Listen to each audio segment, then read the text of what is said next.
I want to talk about the politics of degrowth or degrowth politics. And what do I mean by this? I want to talk, if we agree on degrowth in general. So degrowth would be this idea that economic growth is ecologically and socially unsustainable.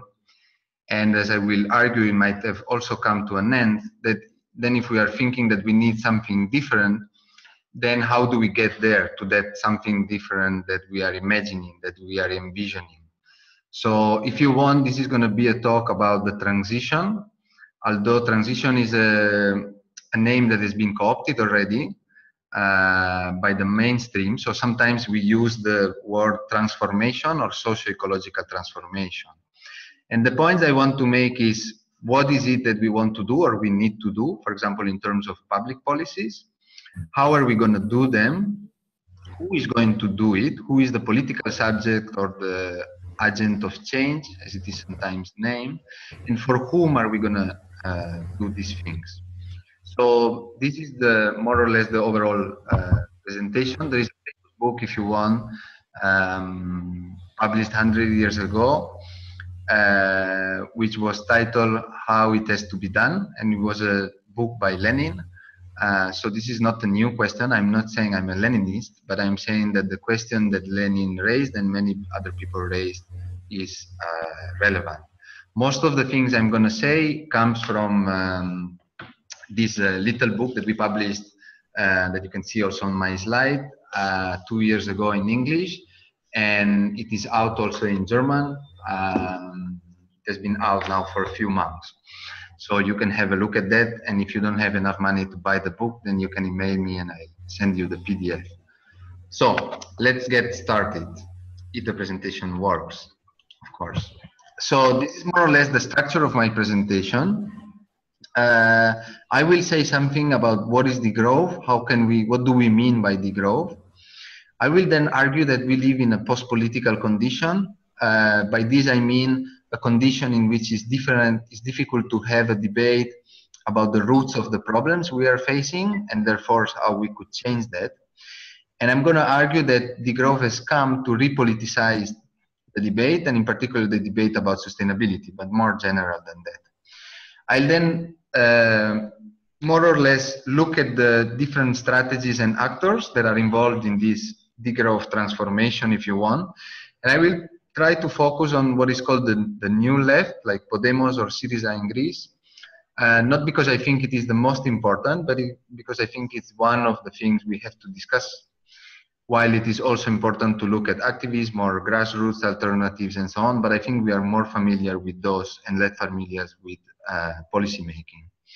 And I will recall a few ideas with an article we published in English, which was called Yes, We Can Prosper Without Growth, with 10 degrowth policy proposals. This has been published in German, in Der Freitag in Germany, and in Austria also in a newspaper which I think is called something like Wiener Zeitung or something like that. So, and I will close with some lines of future research.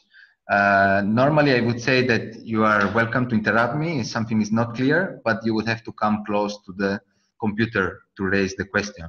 Or the alternative is you can ask a question via the chat. That's also fine, and I can see it and I can respond. I'm going to talk for about an hour or a bit less, so that then we have some time for a debate. So if you agree with me, let's start. What is degrowth? Well, here there are two things that can be said. One is, what is degrowth in the sense, is it an ideology, is it a framework, is it a social movement and so on? Or what do we mean by degrowth? So I'm going to discuss the two. First, if you look at the literature, or if you Google degrowth, the responses you would find would be more or less these ones and probably a few more. For instance, somebody argues it's an ideology. Of course, ideology is a negative connotation. Somebody says it's an economic concept. I would say it's not only that, it's more than that. Somebody would say it's a paradigm. Paradigm in science has a very specific meaning. And I think we are not yet there, but we might want to be there soon. Barbara Moraca might argue, and I think it is argued in the same series of seminars, that degrowth is an utopia. And somebody else would say that degrowth is a social movement. I would agree with that. To be more specific, I would say it's a frame, it's a slogan for a new social movement, which is incipient, which is emerging, but I don't think we should be over ambitious and say that we are already a very large social movement. But the other issue is, what does degrowth mean? And again, if you looked at the literature, you would find different definition. The simplest one is the one I call the naive one, which would be degrowth is the decrease of GDP. I would say degrowth is not only about that. And then you would find Wikipedia, for instance, which give a fine definition, but a bit too general, I think. And then there would be also this very standard definition that degrowth is about less. So it's about, for example, less consumption of energy and materials. That would be correct, but I would put the emphasis on two things. One, that degrowth is not only about less, but it's about different, because one could say, for instance, that a recession, when we are in a time of an economic crisis, that's also less. There is also less consumption and less production. But that's not degrowth, because we want to change things. We want to change the gender relation. We want to change the way we produce. We want to change the way we consume. So this is the first point. Degrowth is not only about less, but also, and maybe even more, about different. The second point is that degrowth is multidimensional. And this you would see if you look at the history of degrowth. And my point here is that there are different concerns that merge into degrowth. So even if you look at the people in this room, some people might come from development studies and might have a strong concern about justice and poverty. Somebody else might come from environmentalism, so have a very strong ecological concern. Somebody would be worried, especially in particularly as a priority, about democracy, for instance. Somebody else, for example, the ones interested in spirituality, would put a lot of emphasis on the meaning of life, on the importance of meditations and so on. Somebody else, and I think she would or he would be right, would put a lot of emphasis on gender relation, for instance, on feminism in plural, because as you might know, there are many different currents of feminism. So all this multidimensionality in degrowth is important, and I think that all of these dimensions should be always considered together. Otherwise, we might end up with a monster. If I had to give an example of a monster degrowth, it could be extreme right-wing group, which are against, for instance, reversing gender relation and against immigrants, but would still be fine with an idea of similar somehow of relocalization close to degrowth. So I've given myself a definition of degrowth with colleagues, which you can read here. And this definition we gave, it tries to bring together all these dimensions I mentioned before. Generally, I would say that degrowth does two kinds of operations. One is a critique, so a critique of this idea that with economic growth we can solve everything, poverty and justice, we can make people happier and so on. So it's a critique of all this, the hegemony, the domination of growth. But second and most important, and I think we should place more and more emphasis on the second part, degrowth is a proposal. A proposal for what? I would say for a democratically led, redistributive downscaling of production and consumption. So the downscaling is the less, of course, but as I said before, we have to think of the different also in industrialized countries. But degrowth is not a mean in itself. It's not an end in itself, it's a mean to get where. Well, we should democratically discuss it, but it would probably be something like sustainability, justice, and happiness. As you can see, the fact I say that it should be a democratically led process is because, for instance, a dictator who would impose degrowth top down, it wouldn't work. At least it wouldn't be degrowth, it would be something else. You can read more about this in this article, which is called What is Degrowth? To put up one of the very complex theoretical models that we have in the book is the model of the 3 elephants and the snail that you can hopefully see. So growth, economic growth is about more of the same, steady state is about the same of the same, and recession, the crisis, is about less of the same. So in this sense, degrowth is not trying to make the elephant smaller, leaner, but is trying to transform the elephant into a snail, so to do something different. This is the first point I wanted to make on what is degrowth. And I don't say much because I think Viviana, Sara, and Barbara Muraca have already touched upon this point. And let me have a sip of wine. So the second part is, as I said before, I argue we live in a post-political condition. Okay, so let me try and clarify what I mean by this. First, we should clarify what is politics. And if we were in a smaller room and I was with you, I would ask you yourself to explain what you mean by politics. You can look at the etymology, but more or less, politics means the science or the art of political government. So it is the political system by which direction and control over the action of a city or a region or a state, so at different administrative scale, it is exercised. Of course, politics has to do also with power within a given community and the distribution of resources. Important to keep in mind, politics is not only about institutional politics. Institutional politics, I mean the parliament, the municipality, the elections, the referendum, and so on. There is politics also in your everyday life. There is politics in the cleaning that you do in shared flat.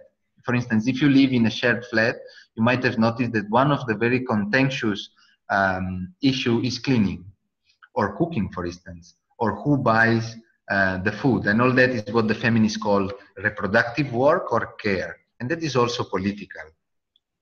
So I make a distinction here, and sorry if it's a little bit theoretical, but I think it's important to learn concepts. We can make a distinction between politics, which is the procedural part. For instance, how do we take the decision? How do we do what we want to do, and so on? And the political. The political is something different. It is the struggle over the kinds of words that citizens that we want to create. Okay? So when I argue that we live in a post-political condition, I argue that we live in a society in which you cannot contest, you cannot criticize economic growth. So growth is not contestable. So post-political condition is a political formation that for a close people could actually select. The first one is we should pursue economic growth at any cost. So it doesn't matter what happens to the environment. And that's less than 5%. So that's good news. Then the great majority, 60%, thinks that economic growth and sustainability are compatible, which is, well, fine enough. That's like the green growth, green economy kind of position. And I'm not surprised that is the case. And I think we could try and talk to them, and we should focus in talking to them and convincing them that that is actually not possible. But then what comes after is also very important.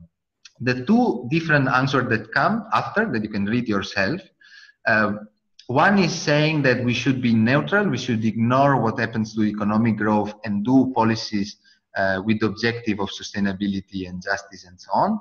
And here more than 20% agree. And then the fourth option is a kind of a radical definition of degrowth, which explicitly mention the reduction of production and consumption, and you still have 15% of Spaniards who agree with this. And this is a large survey published in, the article is published in a good journal, so I'm not saying it's true, but it's relevant.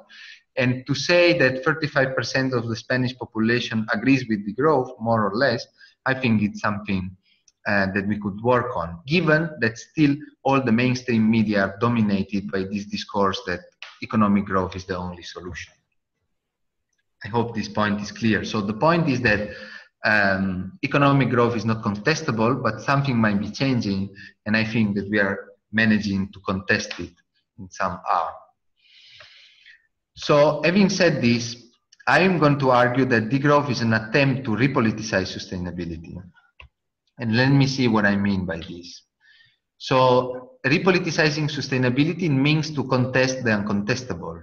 Okay, but the problem is how we do this. For instance, if you wanted to contribute to it, what could you do? Degrowth in itself is a way of imagining and enacting alternative vision to modern growth-based development. And I'm saying this also for people interested in development study, which I understand is more or less your context, because degrowth is born and applies to Europe, so to the Western world, if you want, or to the industrialized countries. But the critique of a model of development based only on growth is relevant also for any countries in the world. So development in itself, it is a history. Development as a concept, it has been invented. We could discuss the history of development as a cultural construct from the West, and we should deconstruct this construct.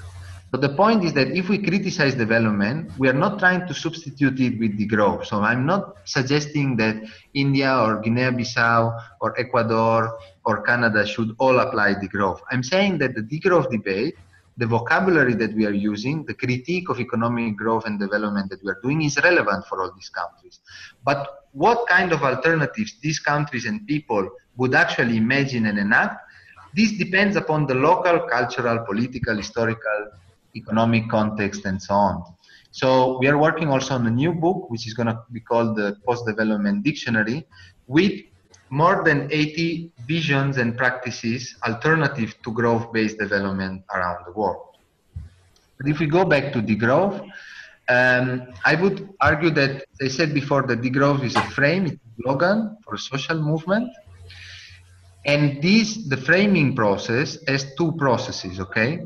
So one is it's like when you go to the doctor, it's a little bit the same. So you go to the doctor and you say, listen, I have a back pain. So he will look at you and say, okay, make a diagnosis, which means understand, identify what is your problem and what is responsible for it. And then there is a second part, which is the prognosis. So what can we do about it, okay? So am I gonna give you some exercises to do, a medicine or whatever? So degrowth does the same thing, and by doing these processes, I think is where it repoliticizes, because it brings it back to the roots of the problem. In this sense, degrowth is a radical political proposal. I think if we have to make an evaluation of what we have done with degrowth in the last decade, I think we have done quite well with the first part, with the diagnosis. And I think this is what the degrowth community shares. So if you come to one of the international degrowth conferences, one just took place in Budapest a while ago, people there would agree on the fact that economic growth is not sustainable, blah, blah, on the diagnosis. Then what I think we should be putting more emphasis on from now on is on the prognosis, which means on the strategies and on the actors. And this is what I want to discuss in the second part of my presentation. We could do this exercise together, but I think we don't have so much time, so let me skip. The point I want to make here is, as I said before, when we define degrowth, we should take into account that it has multiple dimensions.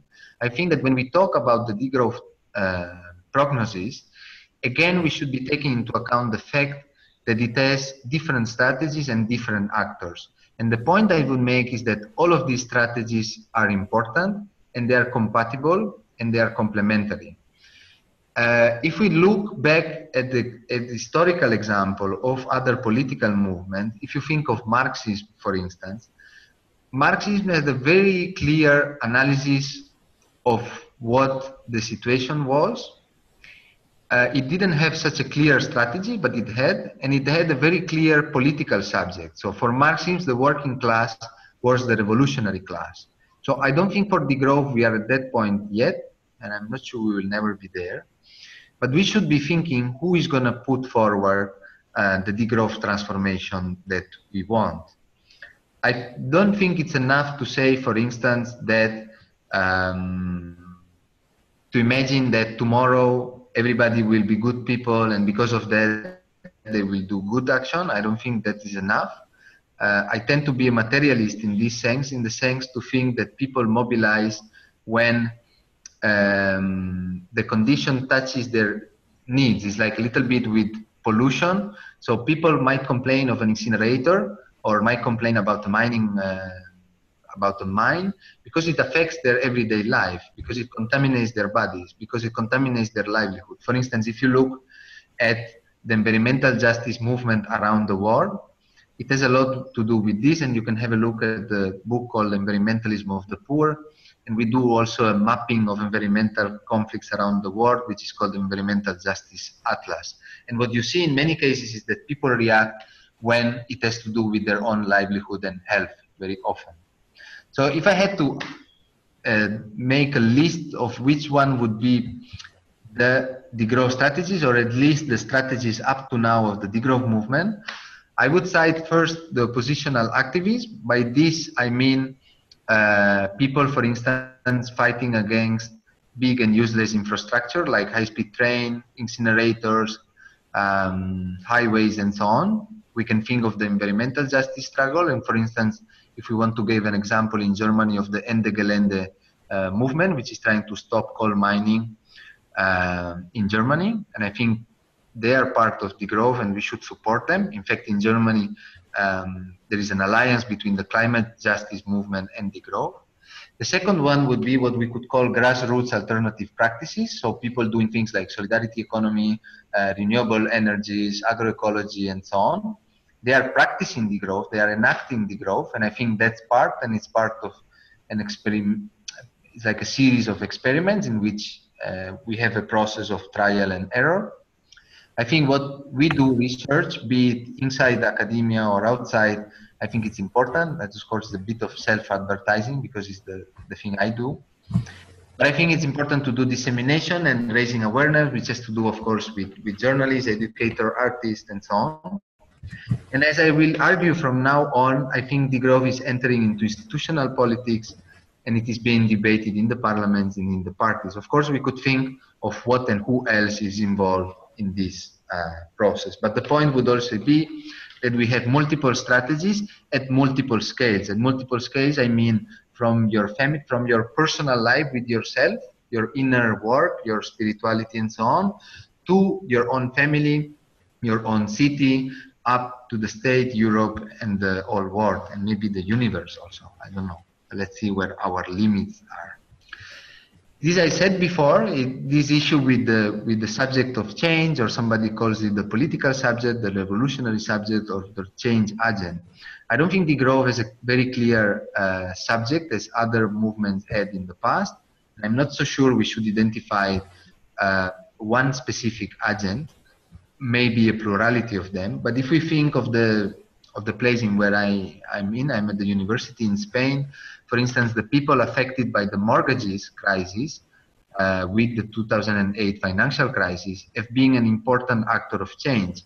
And today in Barcelona, we have a very progressive municipal government led by Ada Colau. You might have heard of her. The coalition is called Barcelona en Comú, Barcelona en Comú. And the people fighting because of their mortgage and the fact they were getting evicted from their houses because they couldn't pay back the debt, I think it has been a key actor in bringing this new government to the municipality of Barcelona. So that is what I mean as an example of a subject of change that we should be looking at today.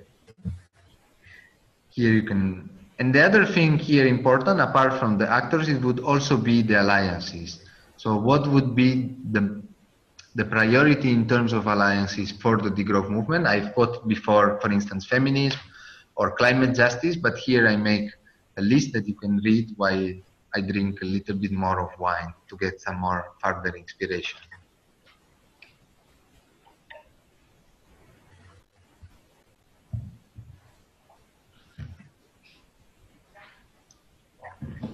For instance, I don't know if you can see, you might like the t-shirt I'm carrying today. Can you read it? It says, "No one is illegal." So I think that keeping an eye, for instance, on contemporary news like the refugees, or another debate I very much enjoyed is the point of the burkini. You remember that debate on what women were wearing on the beaches in south of Europe during the summer and so on. So think of the war in Syria, for instance. Think of contemporary issue and think of how they relate to degrowth. I see some crisis from the organizer. So is there any issue I should be aware of? Is everything is okay? Great. So anyway, this would be some idea for alliances, and you might want to think of other alliances you want to work on. But let us move on to the last part of my presentation. I should be finished by 7:30 or so as planned, so that should be fine. And I want to discuss one of these strategies. So I'm going to discuss institutional politics, okay? And I'm going to focus on what I call the new left. New left, you might know, you're probably too young to know, but in the 60s and 70s there was a debate on the new left. So again here, 50 years later, we're saying the new left, so it's like the new left, if you want. By the new left, just to understand, I mean Podemos in Spain or Syriza in Greece, but not only in those countries, but in others. So the focus here is on Europe, but we could discuss it elsewhere also. The question I would ask is, when discussing degrowth, is there any hopes for political parties or how does Viviana call them? I think movement party or political movement or something like that, to take up degrowth politic and politics? If yes, how? And how shall that governance be different? I'm raising this question also because of the experience we have had with the municipality in Barcelona. The new government I mentioned is formed by a coalition of old parties, but also of social movements. And one of the problems they're facing with everyday governance is the fact that we never thought that one day we would govern the city. So we spent years in fighting projects that we didn't like, but we never really make up our mind of how would we be if they were in the position of the policymakers. So to avoid that we are not prepared if that opportunity would come, I think we should start to think about that. And this is my proposal, and I raise some questions. I have more questions than answers, but we can think of them together. That's the idea. This is what I mean by the new left. I made a few examples before. Of course, the fact that we see a situation of polarization in politics. So the fact that you see new parties emerging in countries like Spain, Greece, Italy, Turkey also, and so on, or you see in countries like the UK or the US, where there is a very strong two-parties political system given by the system in which the elections are run. You see within those parties, like the Democrats in the US, Bernie Sanders emerging with a rather radical discourse, or Jeremy Corbyn in the Labour in the UK. So I think this could open a window of opportunity, but as I have this quote by David Harvey, this famous Marxist geography, if there is a new political space, what is it? For the moment, I think we can't say, it's too early, but we should be looking at it and try to understand. I'll not get into the detail, but what is happening in Europe or in Western Europe where we live is happening elsewhere also. I could talk of AP, the Party of the Common Man in India, which is something similar, or about HDP in Turkey, which is this coalition between the Kurds, the environmentalists, and left-wing minded people. So the first question I want to ask for Europe is the following. Is anti-austerity politics just a necessary first step to think about an alternative future? Or is it the final aim of those political movements, for instance, with Podemos or Syriza? The second question I want to ask is, what can degrowth and environmental justice strategies and imaginary offer to 21st century new left political movement and grassroots? Think that Syriza calls you tomorrow and say, we are ready to implement degrowth policies. Can you advise us on that? What would you say? And I'm saying this because this has actually happened to us by Syriza, and not only by Syriza. We are doing also a consultancy for the Greens and the European Parliament. So this is things that happens in your life and you did not expect. And I think we were not so much prepared to answer. The third question I would like to ask is, if we don't idealize Syriza or Podemos, they're not perfect. There are many shortcomings. Then, which are the complex relations between new left political formations and eventually government, like in Greece, and social movement? There is a big debate on this. There are a few references of articles discussing this at the end of my presentation. But one of the points might be that the former, the new left, might provide breathing space to social movements. But it can also accelerate the demobilization and assimilation by state power. For instance, in Spain, since Podemos has emerged, the number of demonstrations in the street and people joining demonstration has exponentially decreased. So are those two things related? Well, I don't know. But if they are related, then what can we do about that? Because I think that one of the things is clear is that we cannot expect a few politicians to solve everything for us. We should be involved. These were just a few reflections on the new left, but really the last part of my presentation is an exercise we did with the collective to which I belong, which is called Research Degrowth, which is a collective born out of a reading group, for instance. You might want to do a reading group on degrowth in Vienna too. And we wrote this book that I mentioned before, And somebody was saying, well, nice book, nice ideas and so on, but you know, you are closed in your bubble at the university. How could we make this into practice? And then we thought of doing this exercise of, if we had to write a political program for Podemos in Spain, what would we write? And of course, I'm going to present it now briefly. Of course, it's a simplification. And I can say that it received comments on the two sides. So somebody said it was too radical, but not feasible. And somebody else said it was not radical enough. So we were just going mainstream. So you can understand that when you get into the game of the realpolitik, life is not easy. And probably at university and with the theory is slightly easier. So it's a good exercise to do and to interact. So this article I mentioned before, you can Google it on the webpage of Research and Degrowth, you can find it, and you will find it also translated into German. We were pleased also to notice that people like Naomi Klein, although she's skeptical of using the slogan degrowth, she said that these were nice policies ideas. And the article attracted much more attention than what we actually expected. So I think this proves that having these debates is relevant. Of course, these ideas are more developed in detail in our book that you can look. So these are more or less the 10 policy proposals, okay? You can read them. I'm going to go through them very briefly to each of them. You have to think that they were fought for Spain, so they would need some adaptation in another context. Second, I should say that because we were trying to enter into dialogue with Podemos, we were trying to include in our list some of the policy proposal they already had in their program, like would be having a debt audit and a cancellation of part of the public debt and the basic income. And then we were adding some other proposals that were not in their program and that we wanted them to consider. Okay. The third point I want to make before starting with the policy proposal is that each of these proposals is not new. Many of them have been there for decades now. For instance, we have done some exercise of looking historically at debates, for instance, in the end of the 70s and beginning of the 80s, for example, in the German Greens, and the Fundis, the most radical ones, had very similar proposals. So this is nothing new.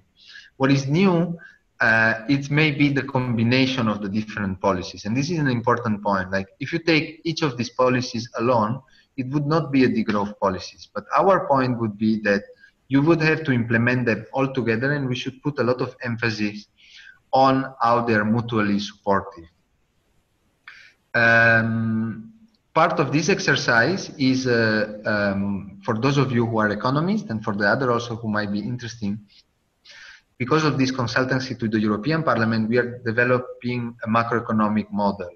So a macroeconomic model is a model in which you try to model the economy of European countries, and then you try to see at how the different variables, unemployment, inflation, monetary policy, and so on, interact with each other. And then you try to put real data in it, and then you try to do forecast. This is a little bit like doing a profit. So I'm not crazy about models. I think it can be a nice exercise. So what we are trying to do with the model is to take these policies, put them in the model, and see what happens to the economy. Somebody might think that the policies that are done by our governments, behind they have very detailed and very reliable research. And this is often not the case. So the point I'm trying to make now is we are ready to test degrowth policies now. We don't have to wait for more research. When the Chicago School or the Chicago Boys, meaning those who started the neoliberal thought with Milton Friedman and so on, they tested their idea in Chile. Of course, they needed to set up a dictatorship before.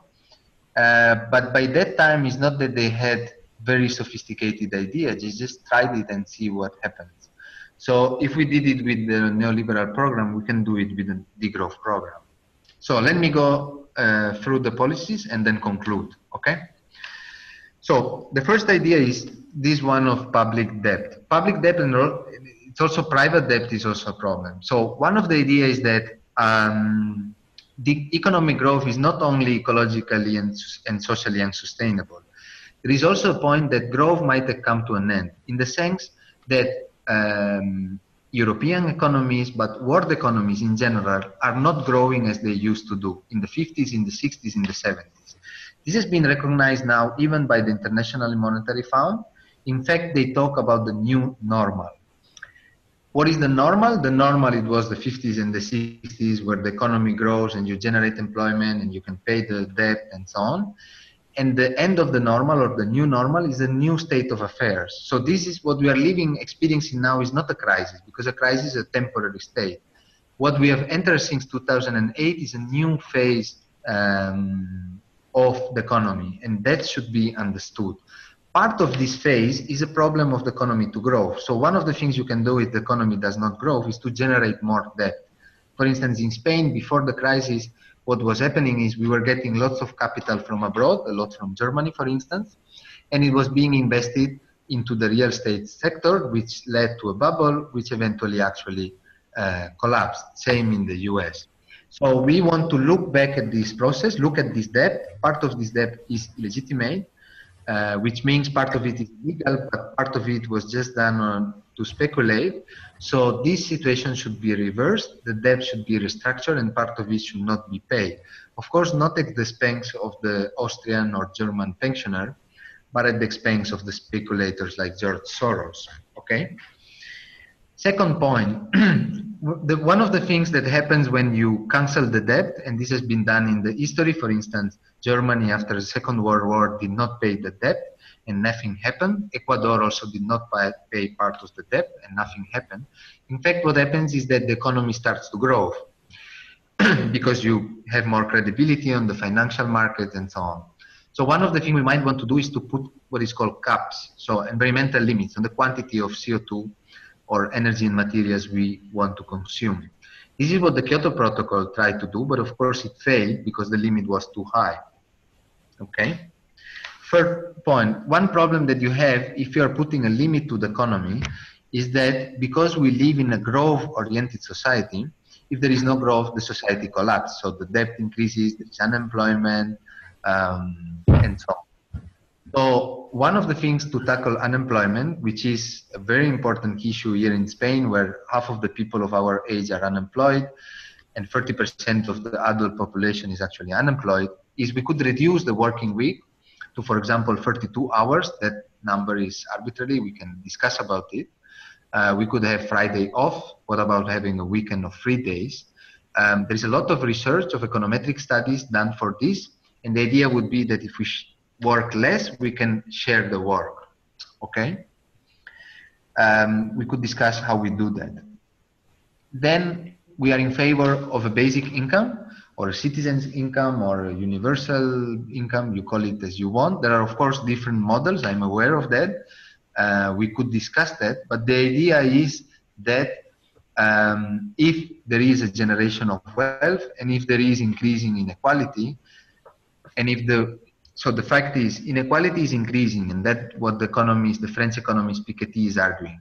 So if the economy is not growing, how can we reduce that inequality? Well, by redistribution. And one way of doing redistribution is setting up a basic income, which could be, we could discuss it. In Spain, there are numbers done for a basic income of about 500 euros, and that could be done just by changing a little bit the income tax, so that the richest 10% of the population pays a bit more, and all the rest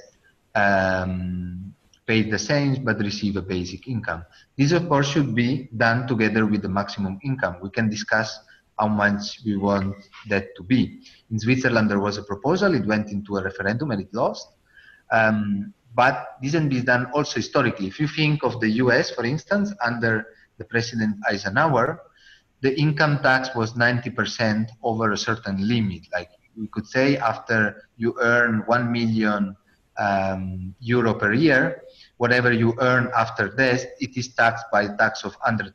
So the maximum you can earn is 1 million per euro, 1 million euro per year. And I think that will not be bad. For instance, no one in the room earns that. So that would affect very little people. Of course, this would involve a power struggle, because people like Donald Trump would not be so much happy with such a policy.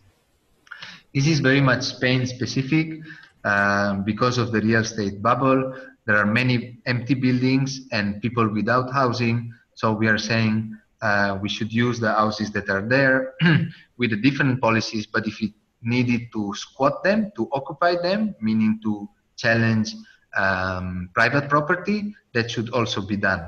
So with the idea of basic income, we are proposing to challenge what is called wage labor, the fact that to get an income which allows you to make a livelihood, you have to work. We are challenging this. This is a basic institution of capitalism, and the other one is private property. And we think it could be challenged, for instance, in the sector of real estate. Then we should, of course, stop subsidizing polluting activities like flying and invest instead in clean production. We can discuss how we do this. Military technology plays an important role here. We want to support the alternative social solidarity economy or society, you name it. This refers a little bit to the grassroots practices I mentioned before. Some of them are very small, some of them are bigger. What I mean by support is not only economic support, sometimes it can be also legislative support. For instance, I have in mind cooperatives or co-housing and so on. For instance, cooperatives in general in Europe already pay less taxes compared to other type of businesses. We want to reduce advertising. One of the important points of degrowth is decolonizing the imaginary. Our imaginary is colonized by the fact that we need economic growth, we need to look for unemployment, we have to set up a family, buy a car, buy a house with a mortgage and so on. And we want to liberate ourselves. We want to liberate the way we think. We want to liberate the way we imagine the future. We imagine what is important for us and for our future. For instance, one of the slogans of the indignados in Spain, it was, we have no house, we have no job, we will not have a pension. This means we have no future. And because of this, because we have lost all these certainties, we have lost the fear. So I think it is important to lose the fear of losing the little we have in order to imagine and enact something radically different. And of course, there is a bit of risk which generates fear in people, and that emotional part of change should be taken into account. And last, if we implemented all this policy, of course, the economy would be working differently. One other thing that we could do is to change taxation, for instance, to tax less labor and to tax more the consumption of environmental resources and so on. But if we did all this, the GDP wouldn't be doing very well. So we should be thinking of the different set of indicators to tell us whether our economy is doing well or not. And then, of course, we might want to discuss about money also, about the euro, the use of alternative currencies, and in particular this thing of called public money. You might be aware that it is not central banks who create money, but it is commercial banks, and we should regain control over money creation. And of course, we could discuss what about health, education, pensions, and so on. The point here is that I want to make on the policies is to think of all these policies together, and this is just a starting point to have this debate. It's not the end point. And to continue the debate, I have a few suggestions, and with this I will close. I could ask, how do we understand politics, governance, and the political meaning the different visions of the society we want? What kind of strategies and imaginaries can degrowth offer? What common ground between degrowth and these new political formations? And what the relation between the political formation and social movements? I think these should be questions that we should be thinking about. So after the last sip of wine, just to say that this is an ongoing debate. We had a debate in Budapest at the Degrowth conference with 4 MPs from different European countries, and you can watch this debate on YouTube. You just type degrowth in the parliament and it will appear. You might know Sabine from Germany. So what? Having said all this, well, I've argued that degrowth was born as an activist slogan. It has turned into a frame for a social movement which does a diagnosis and a prognosis for our society. and is also, of course, a concept debated in academia. The fact that it raises this question on what are the problems, what are the roots, what can we do about them, and so on, this contributes to repoliticize sustainability. And I've also tried to argue that we should be putting more emphasis on the strategies and on the actors, meaning on the prognosis and these questions I mentioned at the beginning of the what, the how, the who, and for whom. I think one of the very large questions we have to think of is how can, not only what is degrowth, but how can degrowth deliver what it promises? And in this sense, I think that the most vital and urgent task for society and for ourselves is imagining a world without growth. And this is in your hands. So thanks a lot.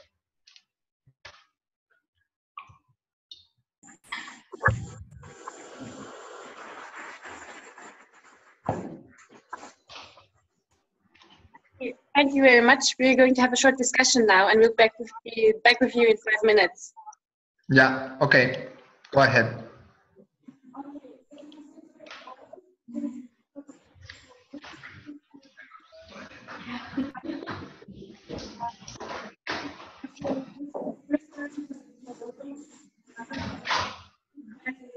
Those who have questions can come to the front and put the questions and if you're not comfortable speaking English, you can come to me and participate.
Hello? Can you hear me? Yes. Yes, Okay. very well. Even too much. I'm sorry.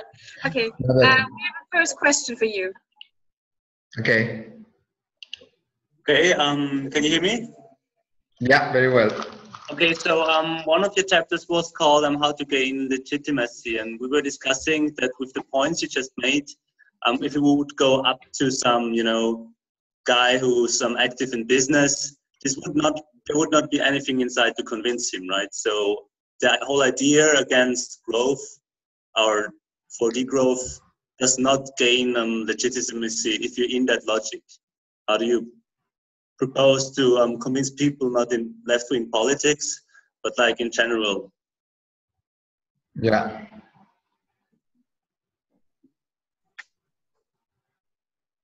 Shall I reply now, or you want to ask one question? I reply. Okay. So the point is, I've been doing now public talks on degrowth for 10 years. If you can lower a bit the screen of your computer, I might be able to see you again. I only see the lights. Yeah, exactly. Then it gives a little bit more of a real feeling. So I've done quite a bit of talks, and then at some point, and all my talks before were like, center on like, why is economic growth ecologically unsustainable? For instance, if you're familiar with the debate on dematerialization, no? Because, green growth says that you can have more economic growth, but we can use less and less energy in materials. So we have done empirical studies, we and other people in ecological economics and in industrial ecology, to prove that this was not the case. I've been working also on happiness and economics, the fact that more economic growth does not necessarily translate into more subjective well-being of the people and so on. So I used to spend all my talk explaining what is wrong with growth and so on. And then I realized at a certain point that I was talking for about 80–90% about growth, and then about like 5 minutes about degrowth. So I said, I'm going to change this. I'm going to talk about what we want, which is degrowth. And then if somebody wants, we can talk about the basis also. We can talk about why am I proposing this and not another thing. And then, of course, I adapt a little bit the presentation to the audience. So I looked at the presentation you already had, and I thought that the introduction has already been done. Anyway, the book, our book, is also covers that kind of introductory part. The article I mentioned, "What is degrowth?" is also the case, and I also had a debate recently in Brussels 6 months back with Paul Degrowth, which is a very well-recognized economist. He's at LSE, the London School of Economics, and we had a debate in Brussels about degrowth. And it was interesting, and we should have those debates. The only thing is that I think there is also a limit in trying to convince, for example, economists about the fact that there is a problem with economic growth, and we shall never think that this is only a rational debate. We should not think that if we have a very well-developed idea, people will understand it and automatically they will follow it. That's not the way it works, not even in science. There is a lot of ideology. Ideology meaning assumptions that, for example, the economists are assuming that economic growth is good.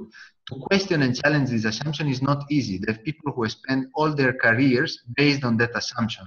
For them now to change it is difficult.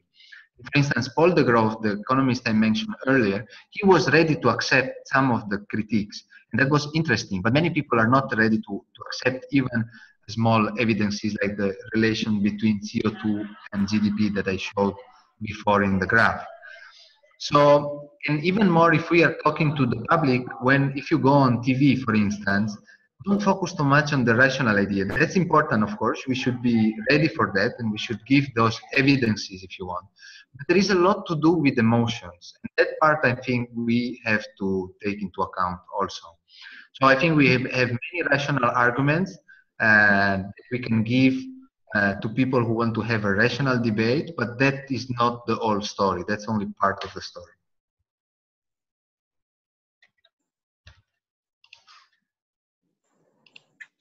Hi.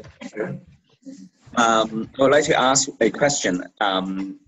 Actually, if you may know, in Africa and Asia, there are a lot of people, population more than like 50% of the whole world. So how can you persuade the people and the government in there they're going to have degrowth rather than growth? Some of the people, you know, they need some iPhones and this and that. How can you persuade them? Yes. So, so in the meanwhile, I put up the debate. You might want to watch it on YouTube. So I'm not anyone to tell the people what they should do or not. But the thing is that this process of mental colonization, it is already happening.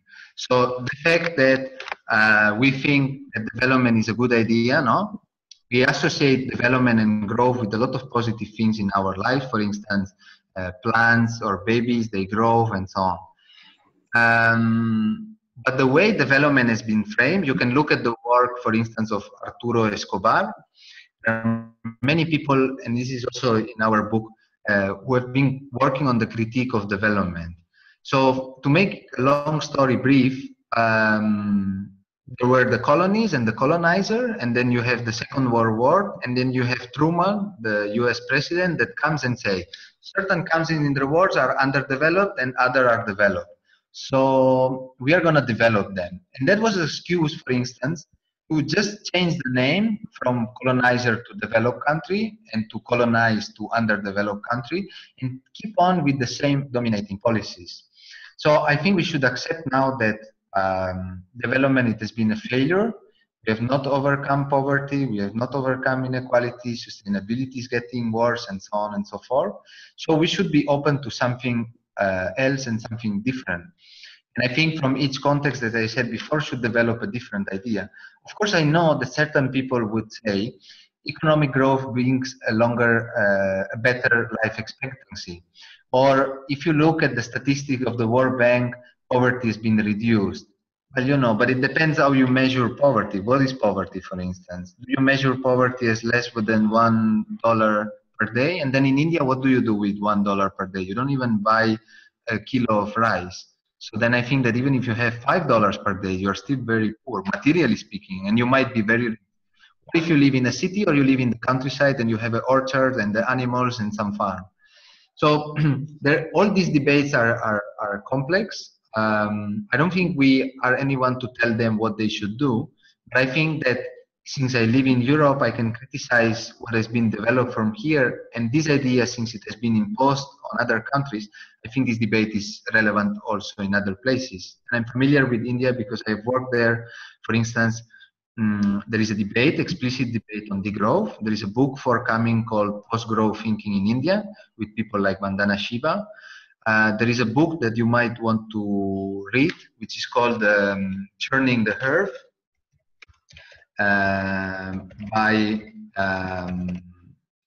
Kotari, which is a critique of development in India. So why and how development went wrong in India and what are the alternatives. And they put forward this idea of ecological Swaraj, or they also call it ecological radical democracy.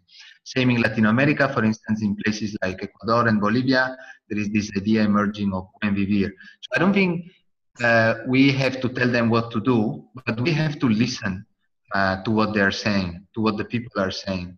And there are a lot of opposition to development projects, and there are a lot of alternatives emerging. If you want me to be very theoretical, you might want to look at Indian author called Spivak, and she has a book which I think is titled Can the Subaltern Speak? And the question is not whether the subaltern, the colonized, the oppressed, the dominated can speak. The question is actually whether we can hear them. And that's also what Spivak means.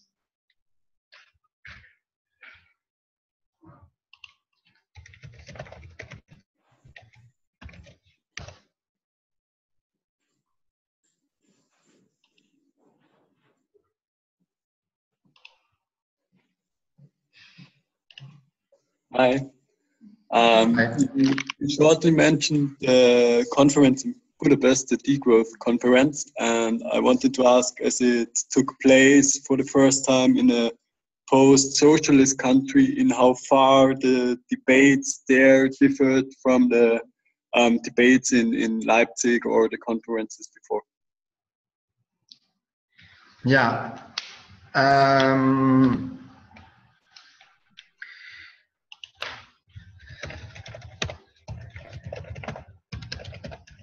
The international conference. I like this game of like typing the things I'm mentioning. I think it's I'm enthusiastic of this new little tool you have taught me. So thank you very much for that.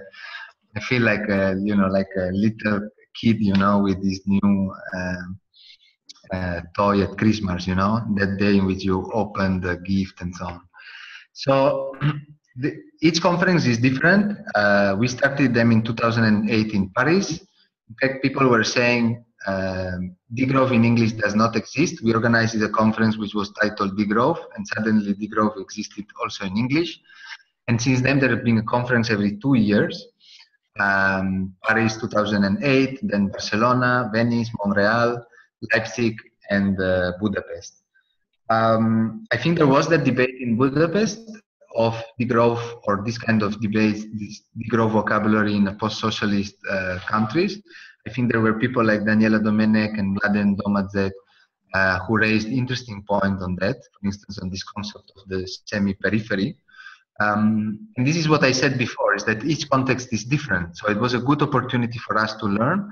I think we could have learned a bit more on Hungarian history, which has been a rather unfortunate history of domination and oppression, and it continues to be apparently.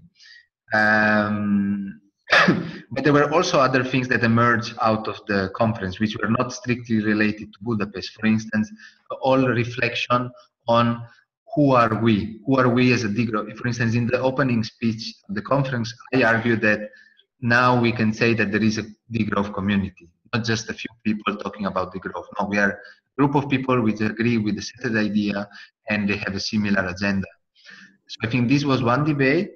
And I think also the other thing is that now, rather than discussing degrowth in general and that diagnosis part, that critique of economic growth, I think that part is clear. Of course, we can keep doing research on that, but the frontier of degrowth research now and the debate, I think, is building these alliances. For instance, debating degrowth in the parliament, so degrowth and institutional politics, debating degrowth and feminism, for instance, debating degrowth within anthropology. There is a special issue titled Culture, Power and Degrowth in the Journal of Political Ecology, edited by Susan Paulson, who is going to come up. There's a very strong debate on degrowth and technology. So before, people would say, oh, but degrowth has a very simplified perspective on technology. Well, now there is a special issue in the Journal of Cleaner Production with 16 articles talking about the topic. So I think that now going into different disciplines and raising different points. And of course, there are many gaps still. I would like to see more debates, as I said at the beginning, on feminism, on the refugees crisis, and the whole issue of immigration. Giorgos Kallis raised this point, and you can watch him on YouTube. And last, I would say on geopolitics, for instance. I think we lack still a debate on that and on many other things. But we are looking forward to the new conference. In January or February, we should know where it will be. We still don't know. It's a surprise. And apart from the conferences here in Barcelona, we organize summer school. So you're welcome to join it. It's going to be around June, July of next year. And it's 15 days of classes and activities with the nice sun and the beaches and so on. And there is also another summer school normally taking place in Germany.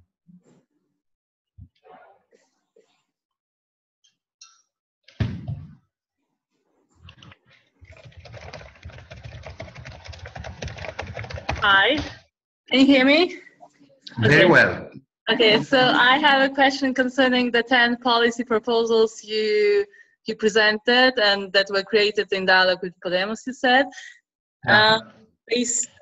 I'm aware that they're just proposals, they're not an action plan, but they seemed not that clear to me. But there were several proposals that were a bit controversial, like the establishment of environmental limits. There are different things you can do there.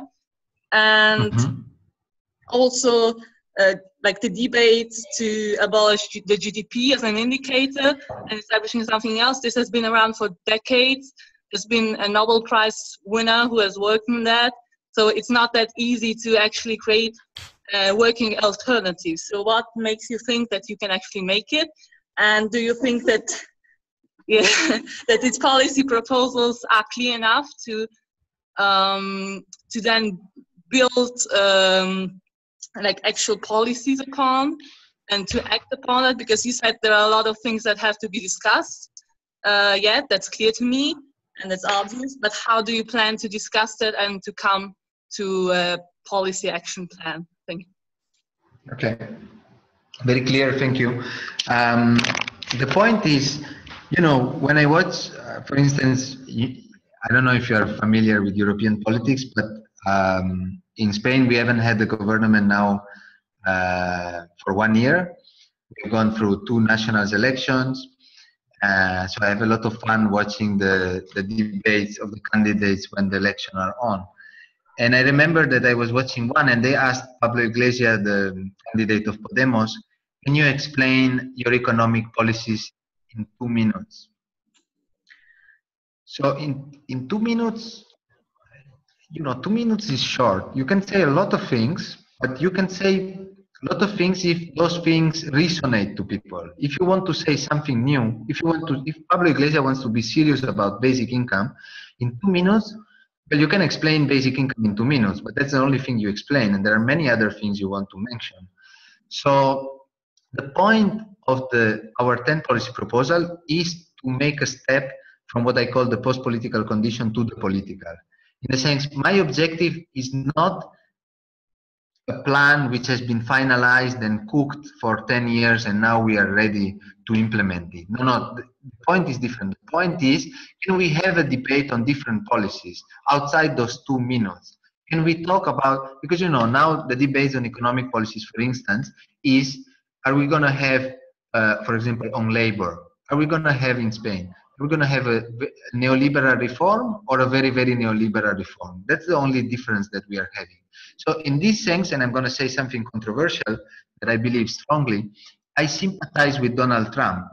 I don't sympathize with him as a character. I don't sympathize with his political position in general, but I sympathize in the sense that I find it interesting to follow what he's doing because he's proposing different things on the table. So in this sense, he is repoliticizing the debate. And the fact that I disagree with 99% of what he's saying, it's it's another matter. But intellectually speaking, I think we should be looking at him seriously, not because he's doing a good job, but because he's doing an operation that we would also like to do.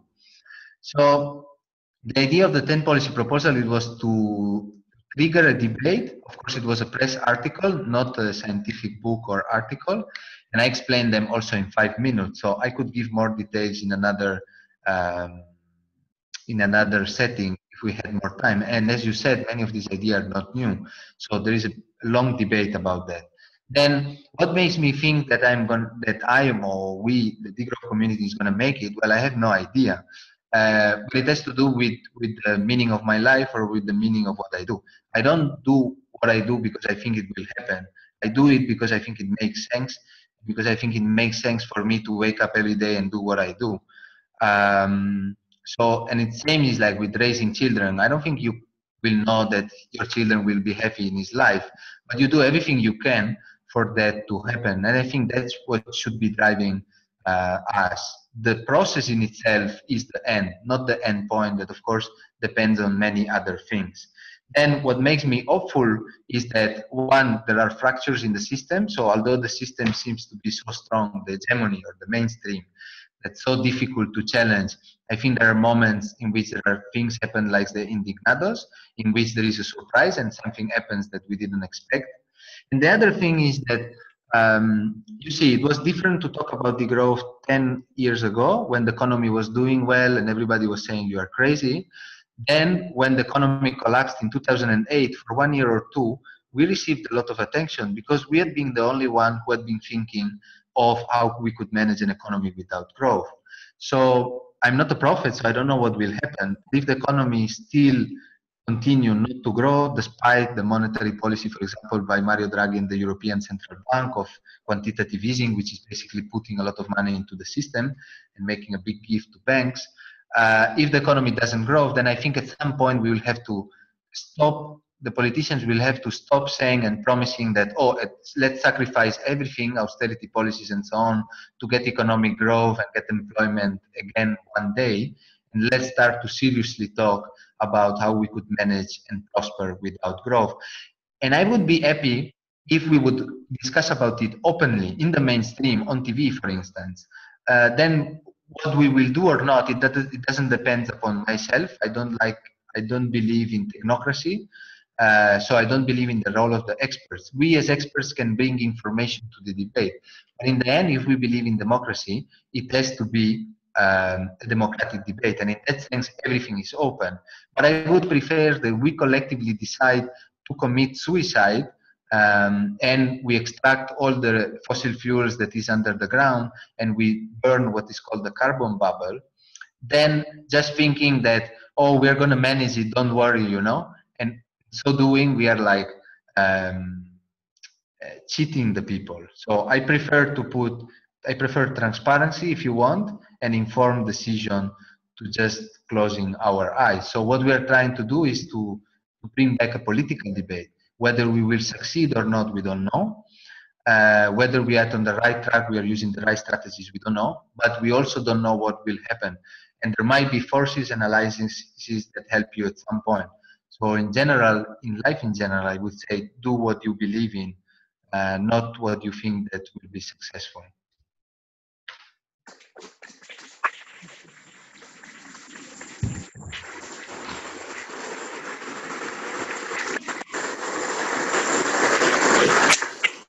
Okay, thank you so much. Or do you have time for 2 more questions? You have to catch a train, right? Okay. 2 more? Yeah. 2 more, yeah. Hi, me again. How does degrowth links to economic democracy? Okay. What do you mean by economic democracy? I have read some writings by different degrowth economists. They mention about that concept. But, I want to know how do you think about it if you link these 2 ideas. Okay.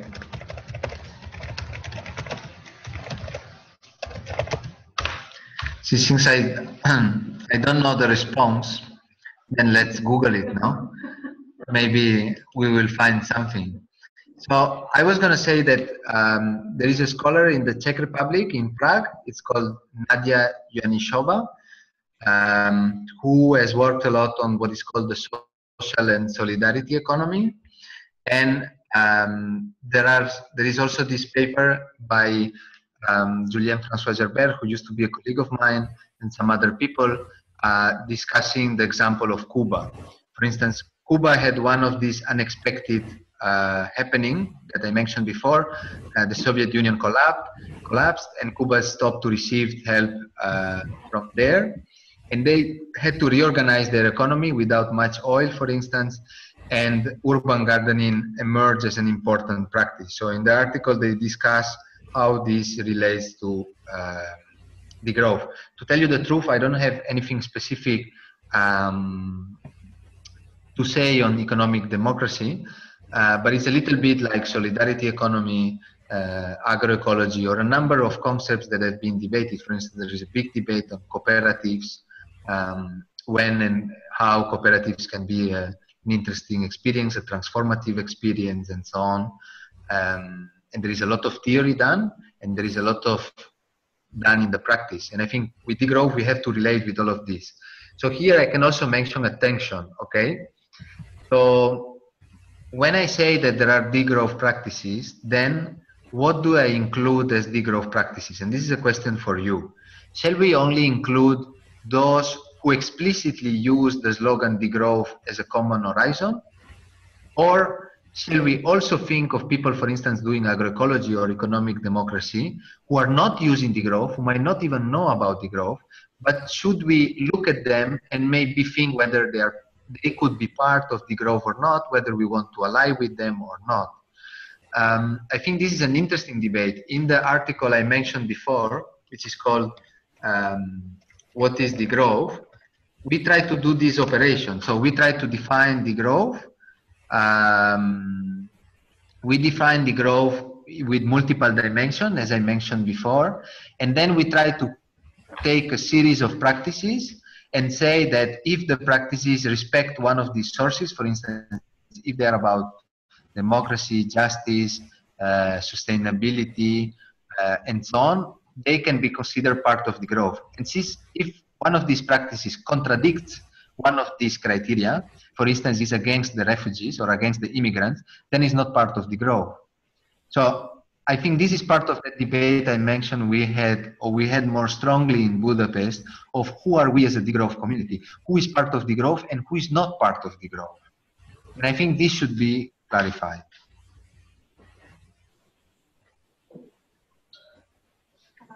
Okay, thank you very much. That was actually the last question, and we would like to give you applause now. Okay.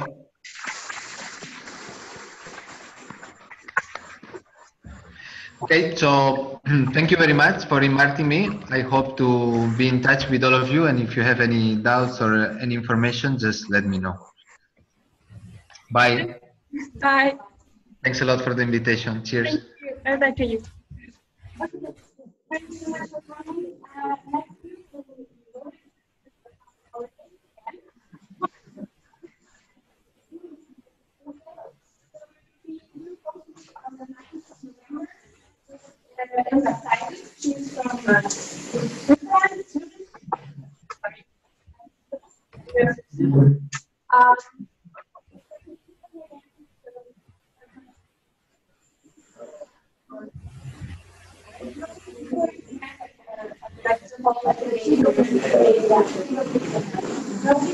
Sorry for the interruption.